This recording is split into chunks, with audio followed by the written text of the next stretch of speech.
जरा सोचिए, एक दिन कोई अजनबी आता है, कहता है वो आपका खो गया बेटा है, लेकिन उसकी आंखों का रंग अलग है, उसकी बोली भी पहचानी नहीं जाती, फिर भी आप उसे अपना लेते हो। This isn't just a movie plot, ये रियल लाइफ का सच है।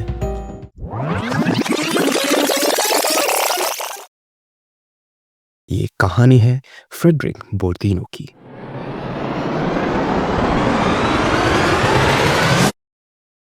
जिसे दुनिया जानती है एज द इम्पोस्टर। ये कहानी शुरू होती है टेक्सास, अमेरिका के एक छोटे से शहर में, जहां रहता था एक 13 साल का लड़का निकोलस बार्कले।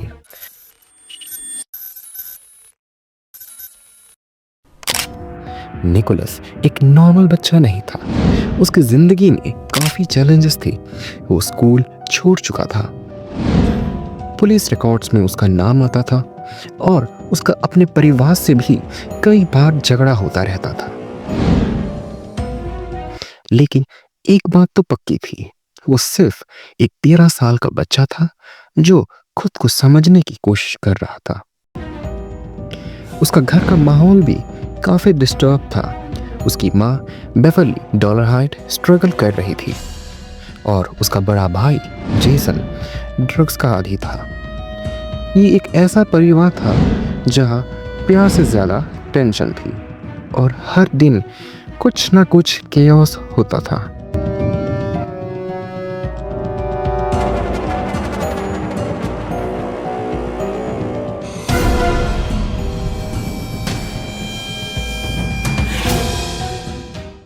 जून 1994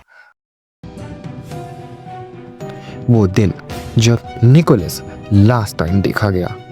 वो अपने घर से निकला था एक लोकल बास्केटबॉल गेम खेलने के लिए। शाम के टाइम उसने अपने भाई जेसन को फोन किया, कम pick me up.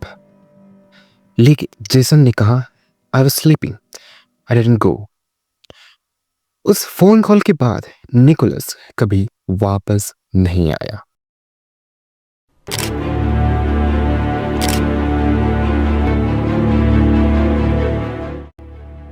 Next day family ने पुलिस को इन्फॉर्म किया, बट क्योंकि निकोलस पहले भी घर से भाग चुका था, पुलिस ने इस केस को एक नॉर्मल रनअवे केस माना।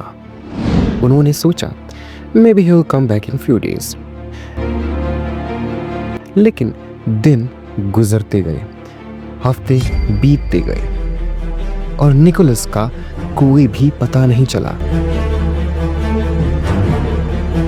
यही से शुरू होती है एक ऐसी मिस्ट्री जो 3 साल बाद दूसरे कॉन्टिनेंट स्पेन में एक और ट्विस्ट के साथ लौटी है।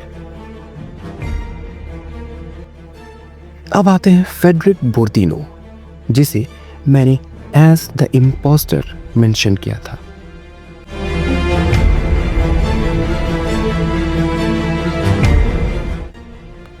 एक फ्रेंच लड़का जो सिर्फ 16 साल की उम्र से दूसरों की जिंदगी जीने लगा। उसका टैलेंट झूठ बोलना और उस झूठ का इतना सच बनाना कि दुनिया मान जाए। उनका निकनेम था द कमेलियन, क्योंकि वो किसी का भी रूप ले सकता था। अब तक उसने 500 से ज्यादा आइडेंटिटीज बनाई, often, runaway, even missing children तक। लेकिन उसका सबसे बड़ा शॉकिंग इंप्रेशन आया 1997 में। स्पेन में एक शेल्टर होम में पुलिस को मिला एक लड़का, जिन्होंने कहा वो है निकोलस बार्कले, एक अमेरिकन लड़का जो 3 साल पहले टेक्सास से लापता हो गया था। फ्रेडरिक ने कहा उसे ह्यूमन ट्रैफिकिंग रिंग ने किडनैप किया था और वो अब फाइनली बच के आया है। But here's the catch, Nicholas के ब्लू आइज थे और फ्रेडरिक के ब्राउन। वो फ्रेंच एक्शन में बोलता था, उसकी हाइट भी मैच नहीं करती थी। जब फैमिली आई उन्होंने उसे गले लगाया और अमेरिका ले आए। सब कुछ नॉर्मल लग रहा था, लेकिन FBI एजेंट्स और एक प्राइवेट इन्वेस्टिगेटर को कुछ तो ऑफ लगा। वो कहते हैं झूठ कितना भी स्ट्रांग हो, उसमें क्रैक्स जरूर होते हैं। DNA टेस्ट हुआ और सच सामने आया। वो निकोलस नहीं था, वो था फ्रेडरिक बोदीन, एक मास्टर मैनिपुलेटर। पर सवाल ये है, क्यों? फ्रेडरिक का कहना था, मैं हमेशा अकेला था, मैं किसी का बनना चाहता था, किसी फैमिली का हिस्सा।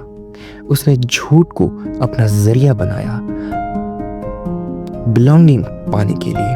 वो कहता है, lying was my survival।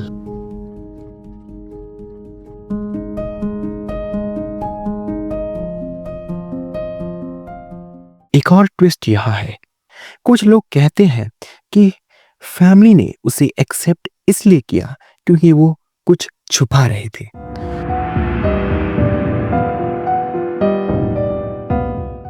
क्या असली निकोलस के साथ कुछ हो गया था? क्या वो सच में कभी लौट के नहीं आया?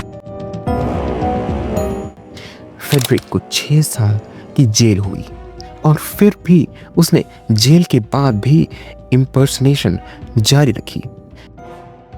आखिर में उसने शादी की, बच्चे हुए और कहता है कि अब वो बदल गया है। But can a man who lived so many lies ever find his real identity? आपका क्या कहना है?